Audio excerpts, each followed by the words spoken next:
COVID-19 vaccines. More than 70% of all Marylanders over 65 have received a vaccine, as have nearly 35% of all Marylanders over the age of 18. Maryland is vaccinating residents at a faster pace than 32 other states, and we're now averaging more than 43 shots per day. The Maryland Vaccine Equity Task Force has completed or is in the process of completing a total of 55 missions to date, and they've rolled out mobile clinics across the state to access hard-to-reach areas. They're holding more clinics nearly every single day, including today at the First Baptist Church of Glen Arden and the First Baptist Church of Highland Park, both in Prince George's County. We're seeing significant increases in the vaccination rate in the hard-hit zip codes where General Burkhead and her team are actively engaging with community partners and to do community clinics. Earlier today, I had another meeting with the White House Coronavirus Task Force to discuss vaccine supply. As you know, we have spent months building an infrastructure capable of doing 100,000 shots or more per day, and we are fully prepared for an increased supply from the federal government, which has committed to a significant increase in vaccine supply beginning next week and continuing each week for several months. As a result of the robust infrastructure that we have built, our rapidly accelerating vaccination rate, along with the supply increase that we've been waiting for and that we can now expect 1 week from today, Tuesday, March 30th, Maryland will move into Phase 2B, which includes all Marylanders 16 and older with any medical conditions that increase the risk of severe COVID-19 illness. Today, we are also announcing that Phase 2B will be expanded to now also include all Marylanders 16 years old and over with disabilities. People with disabilities experience significant barriers to accessing health services. So the Maryland Department of Disabilities, along with the Maryland Department of Health, are working together to try to close that gap and to make sure that no one is left behind. Effective today, we are also immediately launching pre-registration for all of those who are eligible under Phase 2B. More than 150,000 Marylanders have already successfully pre-registered on our new state website for an appointment at one of our mass vaccination sites. We encourage any Marylander over age 60 and all Marylanders age 16 and older with any medical conditions that increase your risk, or any Marylander 16 and over with a disability. All of them can pre-register effective right now by visiting covidvax.maryland.gov or by calling the state's COVID-19 Vaccination Support Center at 1-855-MD-GO-VAX. 1 week later, on Tuesday, April 13th, we will move into Phase 2C, which will include all Marylanders 55 and older, as well as all essential workers of any age in critical industries.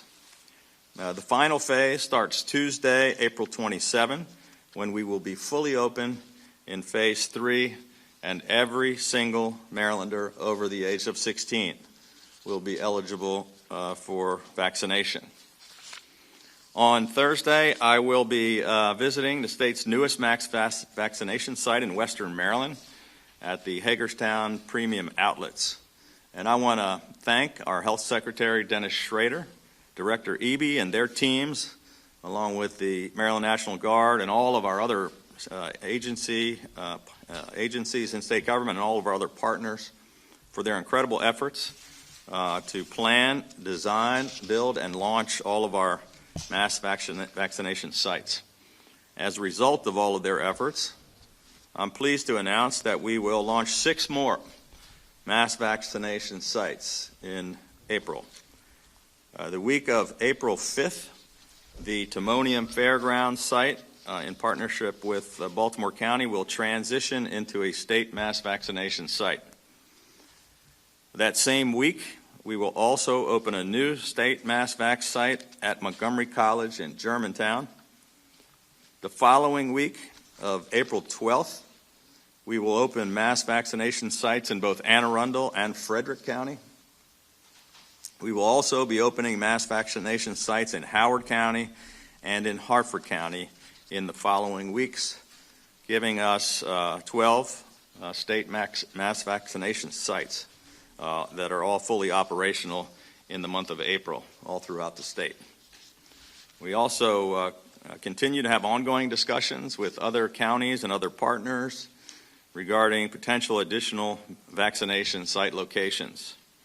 We currently have more than 2,500 points of distribution, and that will grow by hundreds more to over 3,000 different places to get a vaccine. We're going to be adding hundreds of doctors' offices and pharmacies, in addition to expanding the reach of our community clinics throughout because of the work of our Equity Task Force operation.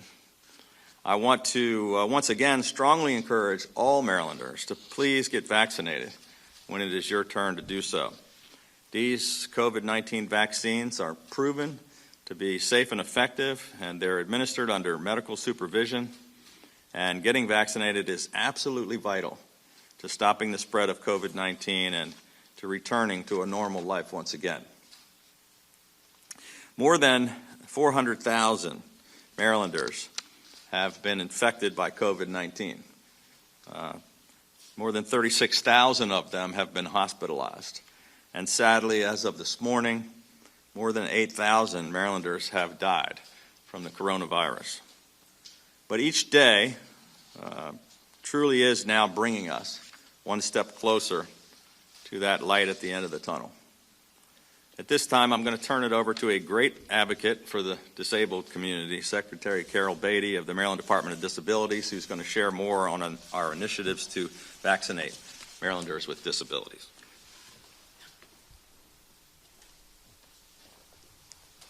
Thank you, Governor, and thank you for your leadership during the pandemic. Besides advising the Governor on disability-related issues, the Maryland Department of Disabilities works collaboratively with all state government agencies. Our department provides guidance and subject matter expertise to ensure that state entities deliver services in the most integrated settings possible and develop consistent policies affecting people with disabilities. Never have our responsibilities been more impactful than during this last year, and the rollout of vaccinations is no exception.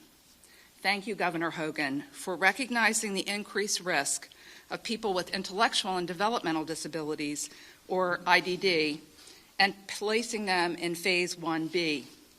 With today's announcement, you have continued your commitment to ensure that the most vulnerable Marylanders have access to vaccine.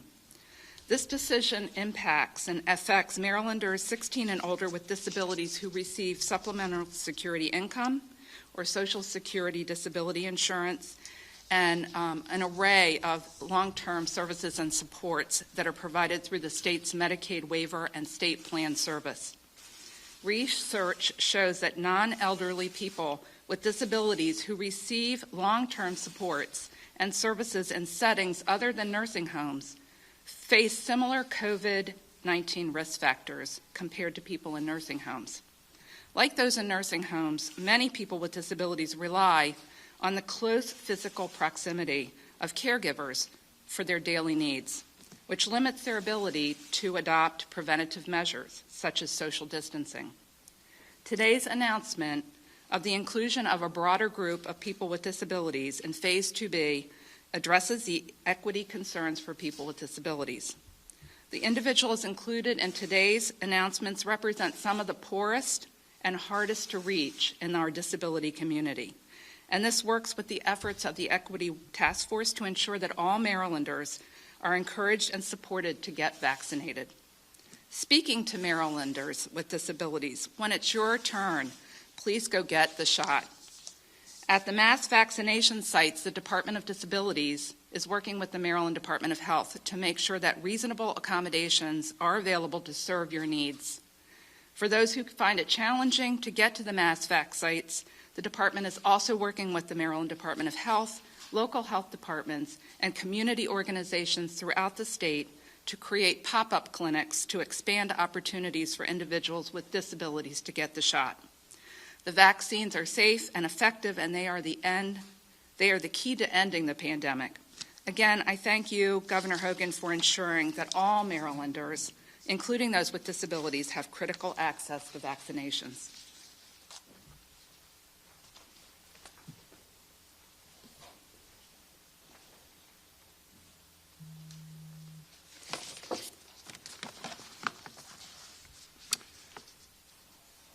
Good afternoon. Governor Hogan, thank you for your continued leadership and steady hand throughout this crisis. Fellow Marylanders, good afternoon. Like different chapters of a book, at times in this past year, we have felt many emotions, including sadness, frustration, fear, and anger. I have felt those feelings too. Despite these anxieties, we have all stepped up and demonstrated the unity, strength, and courage to persevere. Importantly, more and more, I am now feeling a degree of optimism and hope. This is the direct result of two factors: the confidence I have in Marylanders to continue to protect themselves from this virus and the availability of vaccines. The components of a successful vaccination campaign are, number one, vaccine supply; number two, a coordinated, robust mechanism to administer the vaccine to those who need it; and number three, willingness to receive the vaccine. To date, continued data suggests that the vaccines currently approved for use in the United States are safe and very effective at protecting us from COVID-19. Many reports suggest that more vaccine will be available over the next few weeks. This is welcome news, and the expansion to Phase 2A provides availability for more of us to be vaccinated, including those 60 and older, and now, in 2B, importantly, those with disabilities. As stated by Governor Hogan, our state continues to rapidly expand the mechanisms to vaccinate, including new mass vaccination sites coming online, and now a pilot program for primary care offices. This all of Maryland, public and private approach is exactly what is needed. Additionally, continued emphasis on the work of the Equity Task Force to break down barriers and expand vaccine access to those who are underserved, vulnerable, and those who are hard to reach is critical work. Finally, the last piece of a successful vaccination campaign is the interest from an individual to receive the vaccine. From reviewing ever-growing real-world data, there is no question in my mind of the benefit of the current vaccines. They continue to demonstrate that they are safe and effective. And to add a little levity to this serious discussion, if risk of COVID-19 or the safety data or even the demonstrated protection of these vaccines hasn't convinced you to get a vaccine, as I understand it, and I'm not sure what our cardiologists think of this, but there is also now a Krispy Kreme donut as an incentive if you get vaccinated. We are in a race between the variants and vaccination rates. And I did want to make one comment about variants, particularly B.1.1.7. Please remember that COVID-19 may cause symptoms including fever, muscle aches, cough, but also importantly nausea, vomiting, and diarrhea. Unfortunately, it appears that B.1.1.7, that variant, is spreading even more easily between us and making us sicker, which is concerning. Nausea, vomiting, and diarrhea are particularly notable complaints if someone is infected with B.1.1.7 variant, especially children and younger adults. So please keep this in mind if you or your children start to have those concerns. Get tested for COVID-19 and follow up with your doctor. We aren't done fighting this virus yet. This is very evident from what we are seeing with our European partners. We need to continue to maintain our physical and mental health, which means mask wearing, getting tested for COVID-19, seeing your doctor for any care that's needed, and getting vaccinated. The late poet Maya Angelou wrote, I have heard it said that winter too will pass, that spring is a sign that summer is due at last. See, all we have to do is hang on. This past Sunday was the first day of spring, and Marylanders have held on. Spring has always symbolized renewal and hope, providing us all a sense of optimism. With continued public health vigilance and vaccination, Marylanders should be cautious but optimistic this spring, as we will realize that new normal we are all working so hard to achieve. Governor, thank you. Thank you, Doctor. With that, we'll take some questions. Nobody? First of all, Governor, the executive announced today 146 Preakness, allowing either 10,000 in attendance in May. What's your thoughts on that? Well, we're really pleased we've worked together with the Jockey Club like we did with the Orioles for many months on a safe reopening plan for them, and we're excited to get people back to see the Preakness this year. I think it's 11,000 folks that they're going to have. Obviously, typically we get far more than 100,000 at the Preakness, so it's going to be distanced and careful, but I think it's going to be wonderful to have some people safely back in person watching the race. Governor, Secretary of Treasury yesterday gave some numbers that could be coming. I think he said between 300 and 400,000 doses possibly. Did the White House give you those numbers? And what are we talking about in terms of volume? Yeah, so they didn't give us exact numbers, but they were pretty confident about a substantial increase based on the kind of total numbers they're talking about for the country and what our percentage typically is based on our population. I mean, we see it's going to be a pretty substantial increase, but we don't have exact numbers. I mean, I think we were at 220-some thousand. We could be at 350,000, but we won't know for a few more days exactly what that allocation is going to be. Governor, along those lines, how closely is that new vaccination on the way in tied to this announcement today about the new vaccination sites, especially the one that has been called for from our Montgomery County officials for weeks now?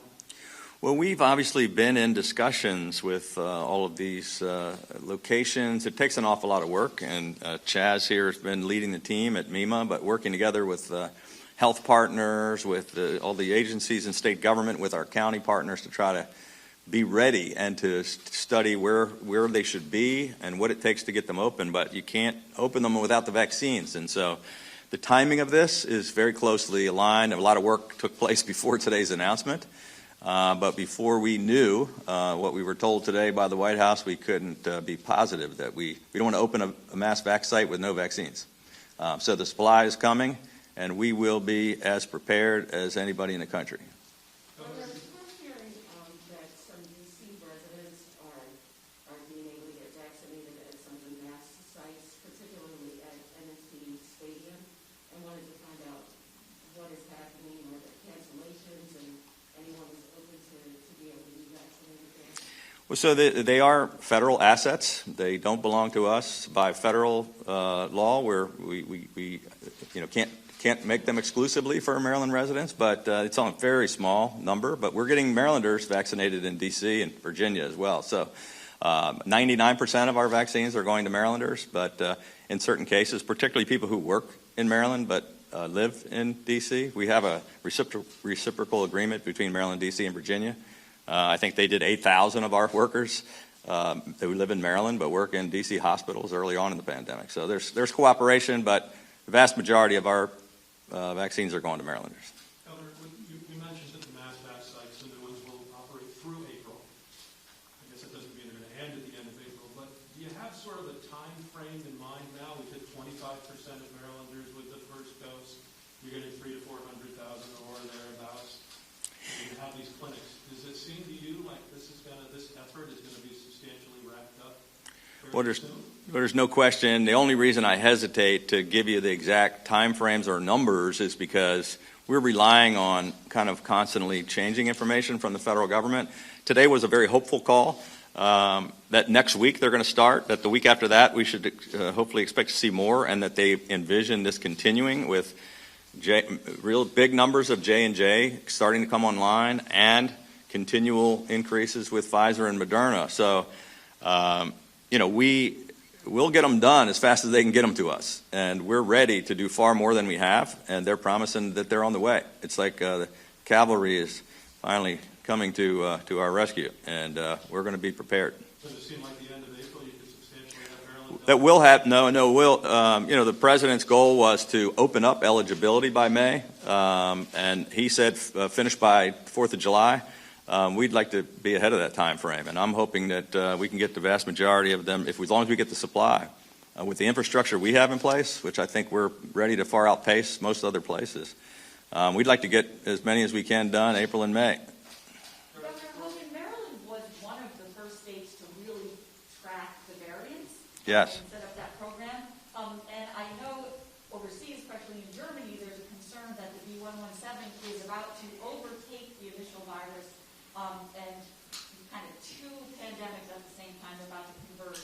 Do you have any data, or perhaps Dr. Chan does, on the percentage of cases right now that are the B117 or different variants? Well, so we are very concerned about the variants. I've said before that this really, I would describe it as a race between the vaccines and the variants, which is why we're pushing so hard, why the federal government is pushing so hard to get these vaccines. We have to get more people vaccinated before these variants take hold. The B117 variant is becoming much more widespread throughout the country. That's mutating every day. Our biggest concern now is what they call the New York variant, which is a variant that's sort of, I guess, along the lines of the B117, but it's mutated. And that's right now we're seeing big spikes in New York, New Jersey, and coming down from the Northeast. And so we want to still advise people if they're traveling out of state that they should get tested and to be careful and stay vigilant, because not everybody's keeping their masks on the way we are here in Maryland. Governor, you talked about wanting to get as many people vaccinated as possible, but do you have a floor, a minimum goal that you'd like to see vaccinated by July 1st, July 4th? Well, I believe that we don't have an exact number. We want to get as many as possible. Our concern, as I mentioned earlier, a month or so ago, we're going to switch from this process at some point soon. We're going to switch from huge demand and no supply to we're going to have plenty of vaccines, and we're going to be out searching for people and trying to convince people to take them. Because, some of the data tell you nationally that 60% very much want to have a vaccine. About 20% are kind of what you would call like swing voters. They could be persuaded, but they're not really sure if they want it or not. And 20% are absolutely don't want it. So we want to convince all those persuadables and try to get as many people done. But we're going to have the whole 60% that want one is going to have one in short order.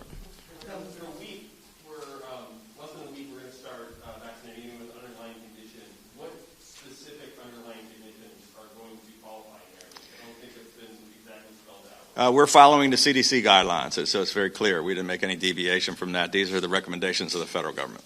And we can get you. The Mosley federal investigations, your reaction to that? So I don't know anything about the investigation other than what I read in the media or have heard in the media, and it's very concerning. Obviously, there's a federal investigation going on, and we're getting bits and pieces of it, but it's obviously something that needs to be looked into. Governor, can you give any more details about these mass vaccination sites and actual locations across the counties? I know that Montgomery County, two examples were given of specific locations. I've heard County Executive Pittman throw out the idea of maybe stadium. I've heard speculation of Maryland Coast and Howard County. What are you able to tell us? Well, I told you everything I'm able to tell you. I told you where the Montgomery County one is, and I told you where the Baltimore County one is, and that we'll be making the announcements on the other four as we finalize those plans.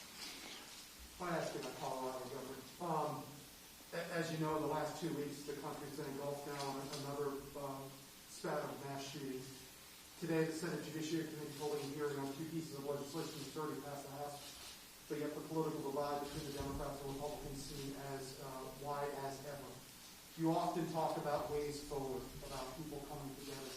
Is there a way forward on gun violence right now in 2021, or are these sides just intractably opposed? It's a great question. First of all, I was on the White House call with Governor Polis from Colorado, and all of our thoughts and prayers are with the people who lost their lives and their families. This is a critical issue that I'm hoping that we can find some common ground on. It's obviously something that we're miles apart on. It seems like Washington is hopelessly divided and dysfunctional and broken, and they can't find common ground on any issue. But it's certainly something we need to continue to work together on. Sorry to bounce around on subjects, but back to the variance and the numbers. So we've seen an uptick in recent days, pretty much across the board. Hospitalization substantial today. Is that the variance? Is that what is going on right now? So we're having this uptick, maybe I'll let Dr. Chan talk about that one a little bit. We had a call with all of our doctors, and there are, I think, multiple things going on. But we had a slight uptick in hospitalizations. Our case numbers are down. So we're plateauing is what we're kind of seeing in the numbers. We don't have any spikes anywhere. Still well below all the projections and well below our previous highs. But it's concerning. And some of the discussion is that while these variant, we have 2 million people, 2.2 million that have been vaccinated. There's some people who have already had the virus. There are fewer people to get infected, but this more virulent strain seems to be impacting younger folks. We're seeing people being hospitalized now that are in their 40 to 60 range instead of people in their 80s, and we're not having an issue with our nursing homes anymore. It was mentioned earlier about, different, Dr. Marcosi talked about different symptoms that we're seeing. It's a different strain. We had kids at the Naval Academy that were much sicker than last time and having these intestinal issues rather than respiratory issues. So we're keeping an eye on those. We're testing the variants at a greater rate than just about anybody in the country and more than most people in the world. We were already ahead of nearly everyone at 5% of the cases we were testing, doing the sequencing. Now we've doubled that to 10%, but it's still a small percentage of all it takes a long time to do the sequencing. It's much more difficult. It's not just do a swab and tell you the result. So we're staying on top of it every single day. I don't know, Dr. Chan, did you want to add anything on? Thank you, Governor, and thank you for that question. I would just echo that, we are looking at the changes in the numbers. We're keeping track of that, of course, on a daily basis. And with our partners, we, of course, increased our capacity at both Hopkins and the University of Maryland for sequencing purposes. And so we're really talking about how we can target that capacity to find out some of those answers. So there'll be more to come, but we are seeing, as Dr. Marcosi and Governor Hogan has indicated, the B117, the UK variant, both in the United States and here in Maryland. So that's why the masking order and others are still so critical. Thank you. All right, just wrapping up another briefing from Governor Hogan in terms of the COVID-19 situation here in our state. Today actually started phase 2-1, and that's everyone 60 and older eligible to receive that vaccine. So far, 2,250,000 people here in our state have been vaccinated. Tuesday, March 30th, moving into a new phase, that'll be phase B, where people 16 and older with disabilities will be eligible to receive the vaccine, and begin pre-registration for 2B happens today. 413, phase 2C, that'll be all Marylanders under the age of 55 and essential workers will be eligible to receive the vaccine. And then when we get to 427, April 27, all Marylanders of the age of 16 and older will be eligible for the vaccine. The governor also talked about mass vaccination sites opening up. We're going to see more open in Howard and Harford counties. We're bringing that number up to 12 across the state. Some of the most interesting information in terms of the vaccination, Dr. Marcosi talked about vaccines being safe and good here in the U.S., but he says now at this point we are in a race between the variants and the vaccine. And now they're seeing more cases of young people being diagnosed with COVID-19 with a much different strain than what we saw older. The governor said that's not the issue that we're seeing in nursing homes. Now we're seeing some of this younger population coming down with the virus, and we need to have them checked out right away. If you see your young person at home or in the 20s developing nausea-like symptoms, so that is something that we're going to keep a close eye on. Again, they're more concerned now about the UK variant, B.1.1.7, and that is becoming to be stronger, and that is something the governor is focusing on while he wants everyone to get that vaccine as soon as possible. No spikes. He says that we are plateauing, but again, the concern is about the virulent strains of the virus impacting young people. Much more from the governor's briefing out of the State House today. We're going to have all of it for you coming up tonight on WMAR 2 News starting at 5 o'clock. We'll see you then.